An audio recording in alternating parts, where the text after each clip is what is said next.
Regresamos al rumbo de la tarde. Miren, hoy fue más alentador el informe ya acostumbrado de las 10 de la mañana. No tan esperanzador como uno quisiera, pero fue mucho más alentador que el de ayer y antes de ayer. No sé cuál es la opinión que ustedes tienen, porque apenas, y digo apenas porque en días pasados el perfil era otro, sumaron 3 muertes más para llegar a 42 y de 859 a 901 estamos hablando de poco más de 40 personas, eh, 41 personas el número de los diagnosticados positivos. Claro, hay variables que vamos a analizar en eso, Andrés. ¿Cómo es? ¿Qué tú dices, Ricardo? Me refería a que con respecto al día de ayer, Bueno, por supuesto que es mucho más alentador el informe hoy. sí. Bueno, hay que ver uno en lo que respecta a las cifras tal y como nos las están comunicando, tiene, digamos, varias sospechas legítimas. Una sospecha legítima clara es el subregistro. Es decir, mucha gente, por ejemplo, que no alcanza a, a las pruebas y se muere en el camino, no se computa, simple y llanamente. Pero el expertise que se pueda hacer tendría que sumarlo, porque hay un caso concreto, el de la señora Cristina Claré, del sector Laureña, de la capital, que hizo un video y ese video duró 3 días en las redes. Bueno, murió ayer. Llegó al hospital Ramón de Lara pocas horas antes de morir. Bueno, ¿esa cómo se va a computar? ¿Se va a computar producto del coronavirus o en virtud de que no se le hizo, a pesar de que lo pidió miles de veces por ese video que es angustioso? Ustedes pueden buscarlo, señora Cristina Claré del sector Laureña, antes de el conglomerado de edificaciones que se llama Juan Bosch, hizo sus publicaciones. Hay varios casos así, en las redes hay 3 más. Lo que quiere decir que uno tiene ese tipo de legítima sospecha. Y esa sospecha se suma a Sí. muchas otras. El que se quiera levantar, hay una cierta contradicción. En mi exposición de hoy yo haré alguna referencia a contradicciones estadísticas, pero evidentemente que ojalá y sea enteramente cierta las informaciones del ministerio, porque hay un aliento en lo que respecta a las muertes, ¿no? De manera que eso es una realidad propia de estos países nuestros. Domingo. Sí, vamos a Mira, analizar también yo eso, porque en mi comentario me voy a para, referir al subregistro, naturalmente. mira, yo me voy por lo general por la Páez. tendencia, porque el subregistro es imposible impedirlo en un proceso como este. Si el subregistro existe en condiciones normales, imagínense en una condición de urgencia, donde se trabaja, como dice la gente, se trabaja en caliente. Un registro exacto sobre la pandemia no la tiene ni Estados Unidos, ni Europa, ni nadie. Nadie la tiene. Para uno poder hacer una aproximación de análisis que le lleve más o menos a una orientación, tiene que analizar la tendencia. ¿Cuáles son las tendencias que se presentan aquí? Bueno, que de un crecimiento en lo diagnóstico de sospechoso, porque es difícil hacer una proyección sobre la gente que no se le hace diagnóstico.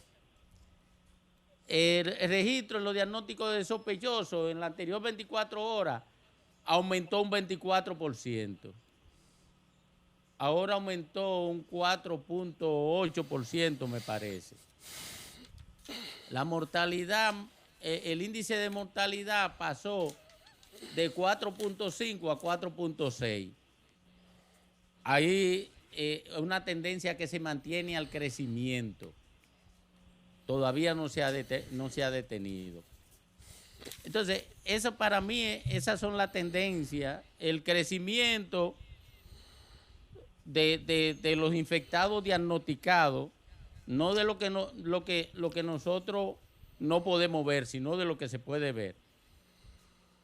Porque como dice el Colegio Médico Dominicano, el Colegio Médico Dominicano dice que hay 60 médicos infectados. El ministro le pide la lista y no se la pueden dar. O sea, alguien tiene que dar aquí estadística, quien sea. Si el colegio médico puede tenerla, porque el colegio médico tiene médicos en toda la parte del país. No, pero y puede establecer quiénes lo diagnostiquen.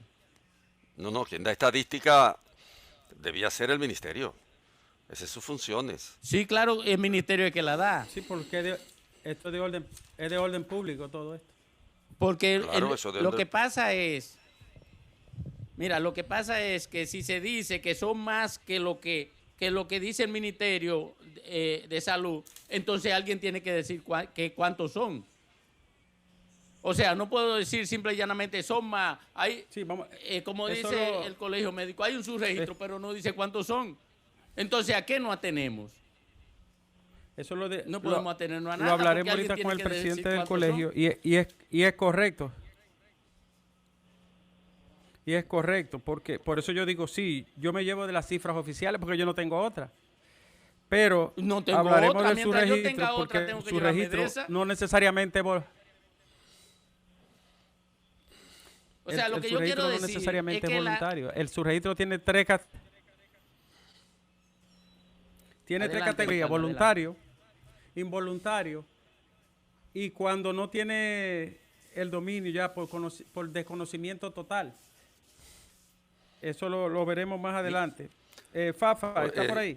Sí, pero miren, hay un aspecto. Es verdad que las cifras oficiales son las que uno debe darle crédito. Y sobre todo cuando uno ve que toda la información se ha concentrado a nivel del Estado en el ministro de Salud. No es 2 o 3 que están hablando. Es decir, se canaliza donde él, cualquier cosa, y él es que da la información todos los días. Entonces hay como un mecanismo oficial de fiscalización de las informaciones para producir entonces datos que transmite el ministro. Pero tú te encuentras con noticias que es la que fomentan entonces la duda en algunos sectores, que no hay servicios de salud porque ya este hospital está lleno, porque aquí no caben más. Y tú te encuentras con noticias como esta, o con la información sin evidencia práctica de comprobación de que hay 60 médicos que tienen contaminación. Es decir, la atmósfera, debíamos todo empujarla para que estuviese actuándose en una sola dirección. Es verdad, pero no podemos desconocer los elementos que crean las condiciones para que la gente no solo tenga dudas, sino que la divulgue como si fueran verificaciones.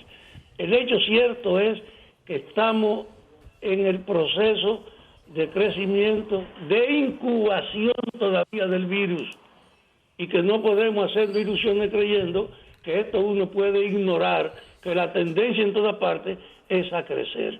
Aquí solo tenemos a Macorís en condiciones, a la provincia de Duarte, en condiciones reales, en las que uno no quisiera ver a ninguna otra provincia.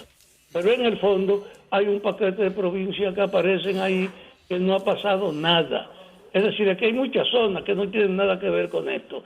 Pero en el área donde está operando el problema hay dificultades, como eso de la dificultad de asegurarse o usted acceder a una indagatoria, que le puedan decir cuáles son sus síntomas, que no está satisfecha todavía la oferta del análisis no está resuelto. Mientras eso ocurre, habrá base para ese tipo de especulación, porque ahora yo quiero que me digan cuánta gente examinaron, porque lo que te dicen después es cuánta gente reclamó el examen y no se lo dieron.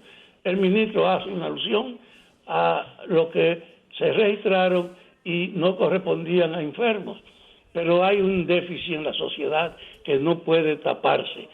La asistencia oficial es limitada, y como es limitada, esa es la que permite entonces la especulación. Yo quisiera ver la creación de mecanismos regionales de asistencia, como se ha ofrecido, de médicos, para que en cada zona nadie tuviese la posibilidad de decir que no tenía a dónde recurrir. Entonces, estas cosas deben obligar a una reflexión que tienda a mejorar el estado de la gente y a crear condiciones para que los especuladores no encuentren quienes lo sigan. Ojalá se vea esto en ese ámbito de cómo podemos mejorar la oferta preventiva de los servicios para evitar las especulaciones. Esa es mi visión. Vean, Argeni. El rumbo de la tarde.